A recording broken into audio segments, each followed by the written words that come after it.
where heads of state, sports, entertainment, and political celebrities meet. You're listening to Armstrong Williams. And the reason why I read from this excerpt, because it really made me feel the scars of war that many of these soldiers continue to wear, whether they handle it as if someone will never know and they deal with it internally, or where they just wear it on their sleeves. And so you said the deer had the usual power drill holes in their joints and skulls and cigarette burns on their legs, and some had illegible confessions stapled to their bodies. Most dogs had been beheaded and hog-tied with fence wire, but we never seemed to find dog heads. They had a hard card table and a chair for me by the main entrance of the Tractor Supply, which was the Super Tractor Supply, the flagship store of the state, right in front of the big windows, and it was so bright in the mornings I had to wear sunglasses and sunblock. After my first day at work, Gerald called Emily at home. She said I should wear my Georgia Tech hat to work, which I guess was on account of the scars. I had meant to grow my hair out long enough to comb over the scars, but I wore the hat like she said. After a week, I had the initials STS from my polo shirt lightly stenciled in untanned skin onto the left side of my chest. The shirt was made of thin material. They made a placard that said, 3-time Iraqi veteran sergeant, Aaron Ferguson, combat engineer, and Tractor Supply super specialist, which was awkward because I was not very good at answering Tractor Supply questions. I kept the store catalog in front of me and studied it when no one was talking to me, which was just about all the time. Speak to that, please. Yeah, that's a story by Andrew Slater, who's a former Green Beret, and I think that's a really extreme and poignant example of the chasm that can exist from a service member overseas, and then returning and finding their new me. He kind of explores kind of the superficial yellow ribbon patriotism that kind of gripped our country after 9/11, and this really well-intentioned man saw a veteran with traumatic brain injury and got him a job, which is a really gracious thing to do. But how do they handle that? That doesn't make the awkwardness go away. That doesn't make the day-to-day struggles go away. What Andrew does in that story, he doesn't make it for anybody. He doesn't make it easy for the narrator. He doesn't make it easy for the narrator's fiance who's struggling to keep their relationship together, and he doesn't make it easy for anybody that encounters this burn victim that is trying desperately to piece together both the fragments of his old life and some semblance of a new life. These stories in this book are tough. They're riveting. They can be depressing.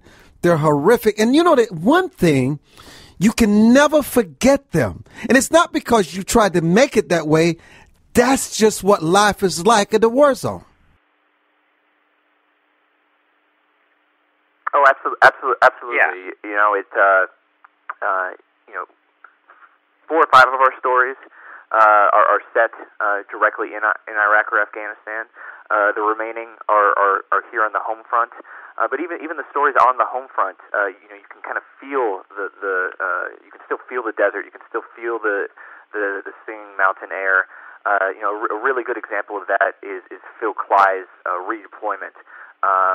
It's ostensibly set in North Carolina, where a Marine unit has returned home, but it's constantly referencing Fallujah, and there's this undertone of what occurred in Fallujah will always has now been brought home to North Carolina.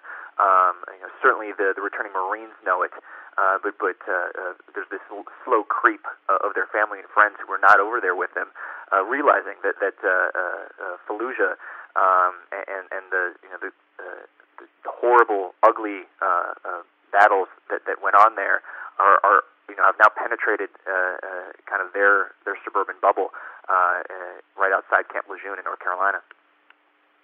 So, obviously, I've discussed some of the riveting aspects of the author's work, and there were many other contributors. And for those of you that are just joining us, Matt Gallagher is a former Army captain who served 15 months in Iraq, who's now a senior fellow at the nonprofit Iraq and Afghanistan Veterans of America.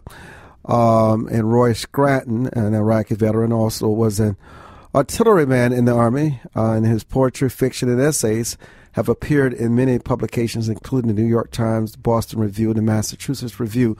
Why is it that we, the people, are always on the periphery of the war? Why is it that we don't really want to grasp the details, even though we know so many people, including our own relatives, or know someone who knows someone who's always on the cutting edge in these war zones? We know these horrific stories.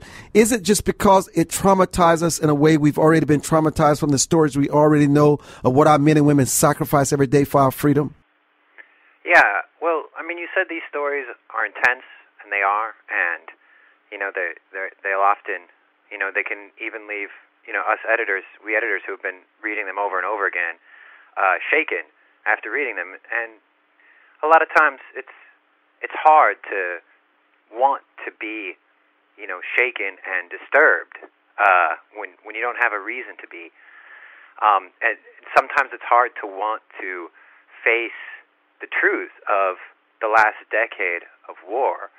You know, Matt mentioned divide, and it seems to me, you know, that the single most important cultural factor about these wars and the last decade is the disconnection, how far away they actually are from, you know, the American people. And many of the stories in the collection work to dramatize that situation, describe that situation, and also to help bridge that divide. One good example is the story opening the collection, Jake Siegel's Smile, There are IEDs Everywhere, which is where that quotation that you began with about war stories never being about the war unless they're told by someone who wasn't there. That's Jake's line from that story. And that story just talks about a veteran who's come home and doesn't know what to do with his experience. He can't explain it to his girlfriend. He doesn't know how to make that next step. And two friends of his he knew from the war come and visit, and they talk about it. And as they drink and talk and try to figure out how to move forward, how to bridge that divide between over there and over here, you know, one thing that comes up is that for a lot of veterans, there's a kind of nostalgia for what happened downrange and the ties you built and the connections you had with your fellow soldiers. And Jake really is able to capture that sense of being at home, but almost missing this place and the situation where, you know, when you were there, it was terrible, and all you wanted to do was come home. And that divide, that conflict between over there and over here, you know, isn't just in the culture, but it's actually in our veterans, and it's in the characters in these stories. You know, Matt, just what is it that they sacrifice, and how much really support do we actually get, not just from the people, but the government that sends us there? And do you think the same kind of sacrifices they make on the front lines are made for them when they return home, to take care of them and show their appreciation?